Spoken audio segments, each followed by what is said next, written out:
السلام علیکم ورحمۃ اللہ وبرکاتہ۔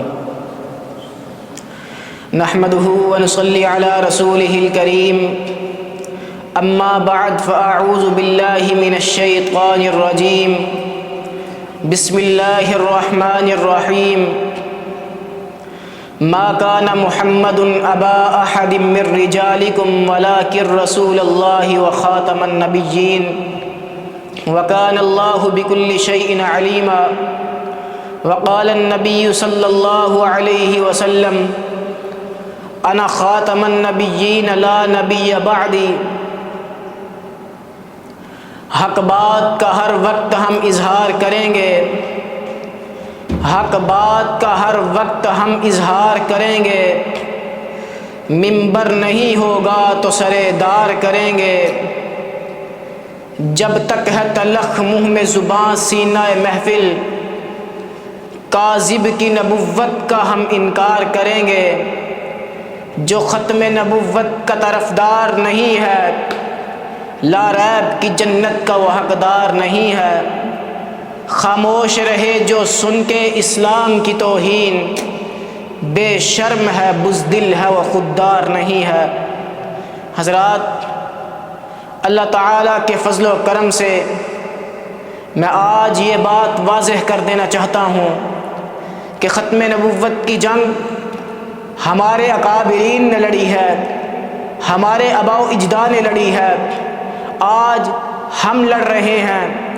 ایک وہ وقت آئے گا جب ہم اس دنیا سے چلے جائیں گے، ختم نبوت کی جنگ ہمارے بیٹے بھی لڑیں گے، ہمارے پوتے بھی لڑیں گے، ہمارے پڑپوتے بھی لڑیں گے۔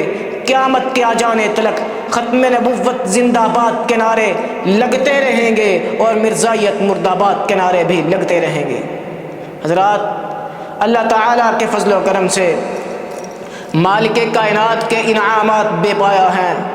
هو الذی خلق لکم ما فی الارض جمیعا، اس نے زمین کے اوپر ہمارے لیے پھلوں کو پیدا کیا، پھولوں کو پیدا کیا، سبزاؤں کو پیدا کیا، کوہستانوں کو پیدا کیا، لیکن روح کی خوشنگی کو بنانے کے لیے مالک کائنات نے انبیاء کو پیدا کیا۔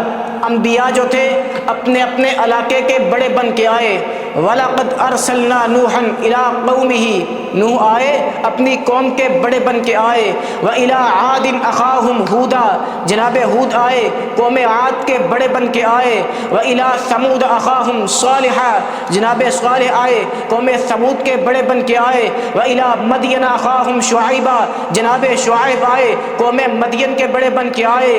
کوئی 10 سال کے لیے آیا، کوئی 100 سال کے لیے آیا، کوئی 950 سال کے لیے آیا، لیکن جب اس کی باری آئی جس پہ عرش کے رب نے نبوت کو تمام کرنا تھا، مالک کائنات نے عرش کی بلندیوں سے اس امر کا اعلان فرما دیا، قل یا ایھا الناس انی رسول اللہ الیکم جمیعا۔ اور دنیا کائنات کے لوگوں سن لو، آج وہ آیا ہے جو نہ ایک بستی کے لیے آیا، نہ ایک شہر کے لیے آیا، نہ ایک علاقے کے لیے آیا، نہ 10 سال کے لیے آیا، نہ 100 سال کے لیے آیا، نہ 950 سال کے لیے آیا، بلکہ آج وہ آیا ہے جب تک عرش والے خدا کی خدائی رہے گی، میرے مصطفیٰ کی مصطفائی رہے گی۔ حضرات، حضور کے بعد علماء تو آئیں گے، فقہاء آئیں گے، محدثین آئیں گے، لیکن حضور کے بعد کوئی نبی نہیں ہو سکتا۔ میں فقط یاد دہانی کے لیے یہ بات بھی واضح کرتا چلوں کہ سیدنا عیسیٰ دمشق کی جامع مسجد کے شرقی مینار پر ضرور آئیں گے۔ ہم یہ بات بتلا دینا چاہتے ہیں کہ سیدنا عیسیٰ جھولی مریم میں تھے، سیدہ مریم ان کو اپنی جھولی میں اٹھائے ہوئے آئی۔ بستی کے لوگوں نے پوچھا، یا اخت ہارون ما کان ابوک امرأ سوء وما کانت امک بغیہ، اے ہارون کی بہن، اے عمران کی بیٹی، نہ تیرا باپ برا آدمی تھا، نہ تیری ماں نے خیانت کی، بتا یہ بچہ کہاں سے اٹھا کے لائی ہے؟ تو سیدہ مریم نے اپنی انگلی کا اشارہ سیدنا عیسیٰ کی طرف کر دیا۔ فاشارت الیہ، ایسے عالم میں بستی کے لوگوں نے پوچھا، قالوا کیف نکلم من کان فی المہد صبیا، جو اپنی ماں کی گود کے اندر ہے ہم اس سے کیسے کلام کریں؟ تو سیدنا عیسیٰ نے جھولی مریم میں اس امر کا اعلان فرما دیا، قال انی عبد اللہ آتانی الکتابہ وجعلنی نبیا، میں اللہ کا بندہ ہوں، اللہ نے مجھے کتاب دی ہے، مجھے نبی بنایا ہے۔ حضرات سیدنا عیسیٰ کو نبوت ملی ہے مگر حضور سے پہلے، اور مرزا قادیانی نے دعوی نبوت حضور کے بعد کیا ہے۔ اب جو بھی دعوی نبوت کرے گا اس کا انجام کیا ہوگا، چاہے وہ مسلمہ کذاب ہو، اسود انسی ہو، علی محمد باب ہو، حسین علی ماون دانی ہو، احمد عیسیٰ ہو، یوسف کذاب ہو، راشد الخلیفہ ہو، مرزا قادیانی ہو، جو بھی حضور کے بعد دعوی نبوت کرے گا قیامت کی صبح تک ان پر لعنتیں تو برستی رہیں گی، مگر حضور کے بعد کوئی نبی نہیں ہو سکتا۔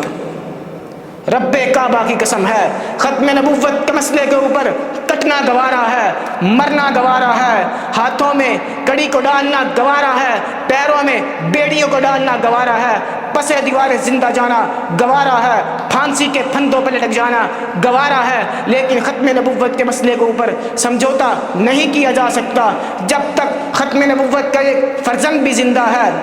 ختم نبوت کی چوکھٹ پہ کھڑا ہو کر ختم نبوت زندہ باد کا نعرہ لگاتا رہے گا اور مرزائیوں کو مرد آباد کہتا رہے گا۔ کہ آپ علماء اسلام کے کندھوں سے کندھا ملا کر، قدم سے قدم ملا کر ختم نبوت کی چوکی داری کے لیے میدان عمل میں آنے کے لیے تیار ہیں؟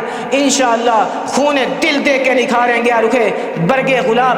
ہم نے اس گلشن کے تحفظ کی قسم کھائی ہے، اور کوئی یہ مت سمجھے یہ گلشن کسی کے باپ کا ہے، کسی کی بیٹی کا ہے، کسی خان زادے کا ہے، کسی جاگیردار کا ہے، بلکہ اس گلشن کے دو ہی پھول ہیں، ایک رب کا قرآن ہے، دوسرا کالی کملی والے کا فرمان ہے۔ دار و رسن کے پالے ہوئے ہیں ہم، سانچہ مشکلات کے ڈھالے ہوئے ہیں ہم، وہ دولت جنو جو زمانے سے اٹھ گئی اس دولت جنو کو سنبھالے ہوئے ہیں ہم۔ وآخر دعوانا ان الحمدللہ رب العالمین۔